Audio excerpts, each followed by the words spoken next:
Umaga po. Ito na naman ang inyong kaibigang si Juan Liwanag mula sa Conferidus Integrated Farm. Pinapakita natin dito, tayo po'y may maliit na swimming pool. At ang ginagamit natin pantubig dito ay nanggagaling sa deep well.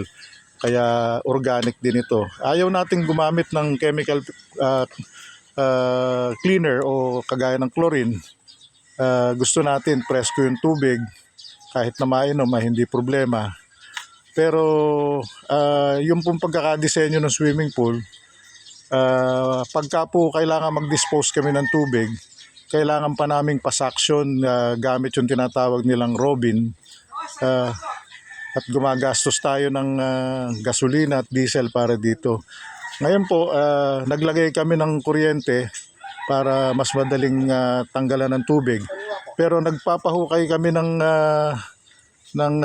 mula doon sa kanyang main drain para sa ganon, pag summer, kapag mababa lang ang tubig ng palaisdaan, ay pwedeng doon i-dispose using the principle of gravity. So hindi na kailangan gumamit ng energy o kuryente. So yan po ang dahilan kaya ginagawa ito. Papakita ko sa inyo pagka natapos na.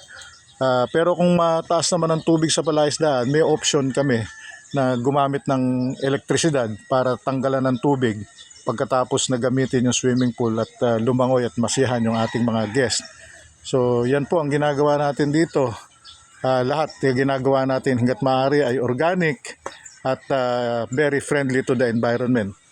Ngayon po meron ang pumunta rito nagtitinda ng isda kaya bibigyan ko muna ng pansin at baka magtampure hindi na ako dala ng isda. So muli po maraming salamat, magandang umaga sa inyo, ang inyong kaibigan si Juan Liwanag.